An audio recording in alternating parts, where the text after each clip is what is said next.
کوشش کریں stress free رہیں, کیونکہ اگر آپ اسٹریسڈ رہتے ہیں آپ کا ہارمون کبھی بھی آپ کو پتلے نہیں ہونے دیں گے. آپ کے ہارمون جو ڈسٹرب ہوتے ہیں, بس اس کی ایگزامپل میں دیتا ہوں. بڑی انٹرسٹنگ بات کی یس, آپ نے اسٹریس لی ہے, کس چیز کی اسٹریس لی ہے, آپ کی باڈی میں کارٹیسول بہت اوپر چلا جاتا ہے. ٹھیک ہے, آپ کی باڈی چلی جاتی ہے فائٹ اور فلائٹ ٹھیک ہے, موڈ میں. بالکل ٹھیک ہے. اب فائٹ اینڈ فلائٹ کیا ہے کہ باڈی سمجھتی ہے اس بندے کو اس چیز پہ بہت غصہ آیا ہے, یا تو یہ بندہ مکے شکے مارے گا, فائٹ کرے گا, یا نکل جائے گا, یا بھاگ جائے گا.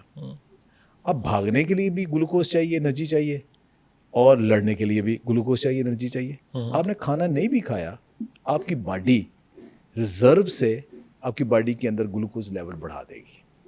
بغیر کھانے کے بھی آپ کو گلوکوز جسم میں آ گیا. اب آپ نے نہ بھاگے نہ آپ نے لڑائی کی, لیکن گلوکوز لیول بڑھ چکا. اب گلوکوز لیول وہ کدھر جائے گا؟ وہ گلوکوز لیول دوبارہ لیور میں جائے گا اور فیٹ میں کنورٹ ہو جائے گا.